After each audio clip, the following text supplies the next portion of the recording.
Hello my students, आपका स्वागत है पीएल टॉप क्लास में। आज हम कक्षा 12 की भौतिक विज्ञान में पाठ 1 के अंतर्गत के एक क्वेश्चन लेकर के आए हैं। निरक्षीय स्थिति में वैद्युत क्षेत्र की तीव्रता। ये बोर्ड परीक्षा 2025 के लिए बहुत ही मोस्ट इम्पोर्टेंट डेरिवेशन है, तो इसके लिए आइए करते हैं। देखिए, एवी हमने एक चित्र बनाया। ये एवी एक वैद्युत द्विध्रुव आघूर्ण है जो -q तथा +q आवेशों से मिलकर बना है, जो एक दूसरे से 2l मीटर की दूरी पर स्थित है। माना एवी का मध्य बिंदु O है। बिंदु O से निरक्षीय या अनुप्रस्थ स्थिति में r दूरी पर कोई बिंदु P है, जहां हमें वैद्युत क्षेत्र की तीव्रता ज्ञात करनी है। तो ध्यान देंगे, क्वेश्चन हमारा ये लिखा हुआ है, वैद्युत द्विध्रुव के कारण निरक्षीय या अनुप्रस्थ स्थिति में वैद्युत क्षेत्र की तीव्रता के लिए व्यंजक। तो देखिए, क्वेश्चन में निरक्षीय स्थिति आ जाती है तो बच्चे बहुत आराम से कर देते हैं।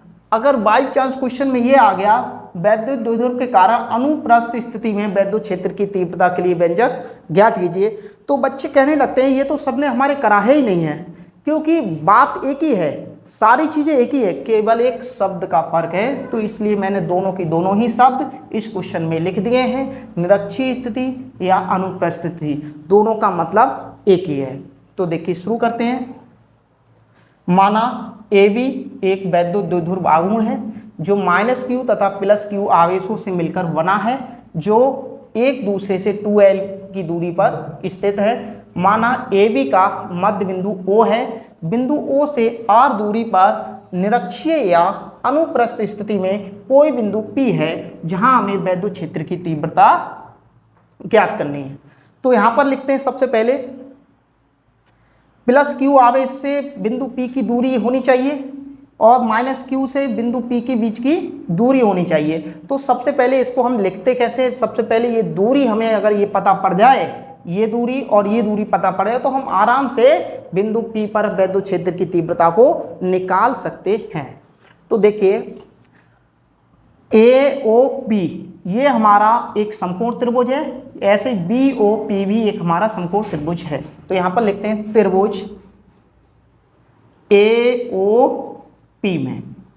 तो हम पाइथागोरस प्रमेय लगाएंगे, तो यहां लिखेंगे पाइथागोरस प्रमेय से। और पाइथागोरस प्रमेय क्या कहती है? कण का वर्ग बराबर लंब का वर्ग प्लस आधार का वर्ग। AOP में ये वाला हमारा कण है और ये हमारा लंब है और ये आधार है। तो यहां पर लिखते हैं AP का स्क्वायर बराबर लंब हमारा क्या है? OP का स्क्वायर। तो यहां पर लिखते हैं हम लोग OP का स्क्वायर प्लस आधार क्या हमारा? AO का स्क्वायर। तो यहां पर लिखते हैं हम AO का स्क्वायर। OP का मान कितना है? R, तो R स्क्वायर।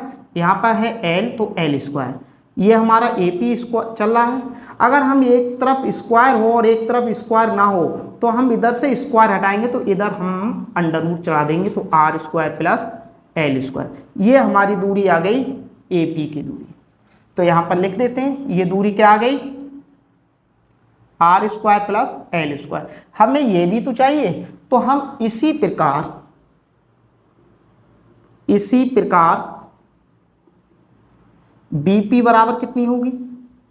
यही होगी, क्योंकि दोनों की दूरियां बराबर है। तो ये भी दूरी हम यहां लिख देते हैं R square plus L square. अब +q आवेश के कारण बिंदु P पर वैद्युत क्षेत्र की तीव्रता निकालते हैं। तो यहां पर लिखते हैं +q आवेश के कारण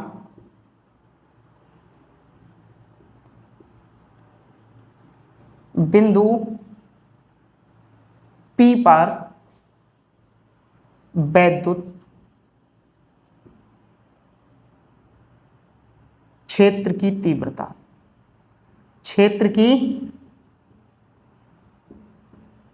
तीव्रता, क्या होगी? E1 बराबर 1/4πε0 के इंटू Q अपॉन, और ये हमारी दूरी जो है कितनी है? अंडर रूट में R square plus L square. तो यहाँ पे लिखते हैं हम लोग R square plus L square का होल स्क्वायर। अगर अंडर रूट का स्क्वायर करेंगे तो रूट हट जाएगा, 1/4πε0 into Q upon R square L square, और ये हमारा क्या आ गया E1। अब निकालेंगे हम लोग माइनस क्यू आवेश के कारण बिंदु P पर वैद्युत क्षेत्र की तीव्रता क्या होगी, E2 बराबर 1/4πε0 क्यू अपॉन अंडर रूट में R square plus L square का होल स्क्वायर। तो E2 बराबर क्या आ जाएगा 1/4πε0 के इंटू क्यू, इसका स्क्वायर करेंगे तो R square plus L square आएगा, ये आ गया। अब इसकी जो परिणामी तीव्रता होगी हमारी बिंदु P पर E1 cos theta plus E2 cos theta के योग के बराबर होगी। तो हमें यहाँ पर cos की जरूरत पड़ेगी, तो हम यहाँ पर ये आयत में बंद कर देते हैं, इसकी भी जरूरत पड़ेगी, और ये हमने E1 का मान निकाला, इसे भी आयत में बंद कर देते हैं। तो यहाँ लिखते हैं पुनः त्रिभुज AOP में तो cos थीटा बराबर सूत्र होता है आधार बटे कण। क्या होता है आधार बटे कण।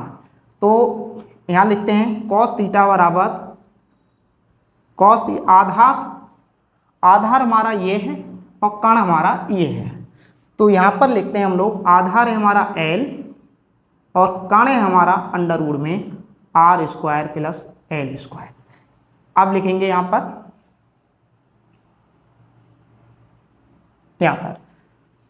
बिंदु P पर परिणामी वैद्युत क्षेत्र की तीव्रता, वैद्युत क्षेत्र की तीव्रता क्या होगी, E बराबर E1 cos theta plus E2 cos theta. E1 का मान है 1/4πε0 के ये वाला into Q upon R square plus L square, और यहाँ पर cos लिख दो ऐसे ही, इसी प्रकार E into Q upon R square plus L square, और यहाँ पर cos लिख दो ऐसे ही, इसी प्रकार E2 का भी मान इतना ही है 1/4πε0 के into Q upon R square plus L square. अब ये दोनों एक जैसे हैं, यहाँ भी cos है तो cos भी लगा दिया हमने, cos थीटा, दोनों एक जैसे हैं तो इससे लिख दे रहे 1/4πε0 के into Q upon R square plus L square, एक और एक दो, तो यहाँ लिख दो 2 cos थीटा, जोड़ गए। तो यहाँ लिखते हैं 1/4πε0 के इंटू Q गुणा 2L का मान है इनका, cos का हमने मान निकाला, L अपॉन इसका मान लिखते रहे यहाँ R square L square into इसका मान L अपॉन अंडर रूट में R square plus L square, cos का मान लगा दिए, दो हमारे ये हैं और ये हमारा ये है। यहाँ लिख देते हैं 1/4πε0 के इंटू Q गुणा 2L और नीचे R square plus L square, under root का मान होता है 1/2, तो इससे लिख दे रहे R square plus L square की पावर 1/2।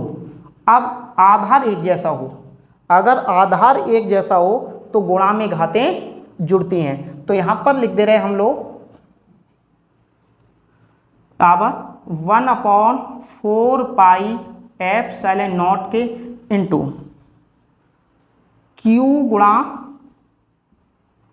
2L और 1/2, 1/2 और 1 का मतलब 1.5, और 1.5 को लिखते हैं हम 3/2। तो यहाँ पर लिखेंगे r² प्लस l² की पावर 3/2। अब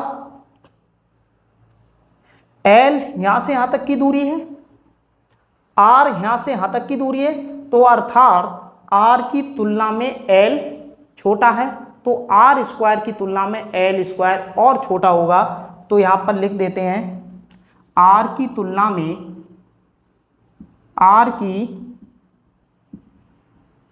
में l छोटी राशि है,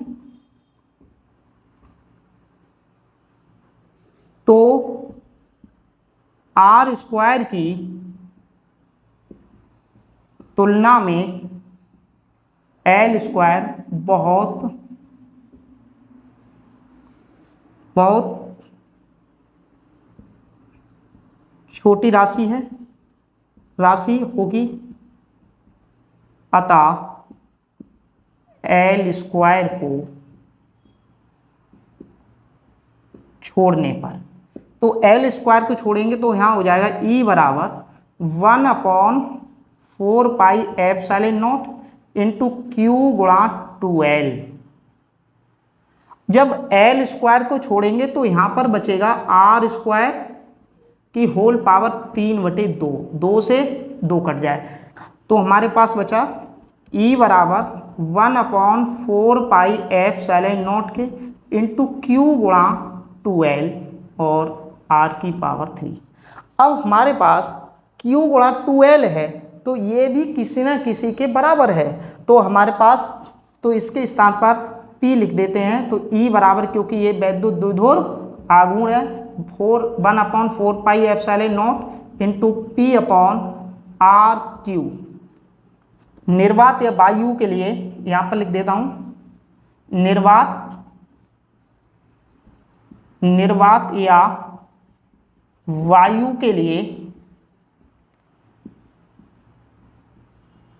K बराबर 1, तो यहाँ पर इसके स्थान पर 1 लिखेंगे तो E बराबर हो जाएगा हमारे पास 1/4πε0 इंटू P/RQ न्यूटन प्रति कूलम।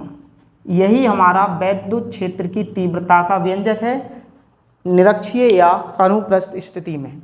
तो ये हमने निरक्षीय या अनुप्रस्थ स्थिति में वैद्युत क्षेत्र की तीव्रता के लिए व्यंजक किया। एक बार फिर समझाते हैं। सबसे पहले हमने AB वैद्युत द्विध्रुव आघूर्ण बनाया, जो -Q तथा +Q आवेशों से मिलकर बना है, जो एक दूसरे से 2l मीटर की दूरी पर स्थित है। माना AB का मध्य बिंदु O है, बिंदु O से निरक्षीय स्थिति में r दूरी पर कोई बिंदु P है, जहां पर हमें वैद्युत क्षेत्र की तीव्रता ज्ञात करनी है। तो हमने ये लिखा AB एक वैद्युत द्विध्रुव आघूर्ण है जो -Q तथा +Q आवेशों से मिलकर बना है, जो एक दूसरे से 2l मीटर की दूरी पर स्थित है। माना AB का मध्य बिंदु O है, बिंदु O से r दूरी पर निरक्षीय या अनुप्रस्थ स्थिति में कोई बिंदु P है, जहां हमें वैद्युत क्षेत्र की तीव्रता ज्ञात करनी है।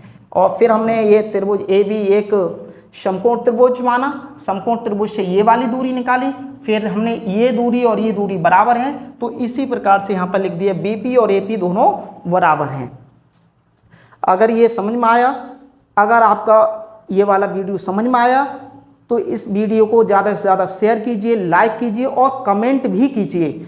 और अगर आप लोग नए हो तो चैनल को हमारे को सब्सक्राइब कीजिए। अगर आप कमेंट करेंगे, शेयर करेंगे और हमारे चैनल को सब्सक्राइब करेंगे तो हमें एक आपसे नई ऊर्जा प्राप्त होगी, जिससे कि हम इसी तरीके की वीडियो आपके लिए और लेकर आते रहें। जय हिंद, जय भारत।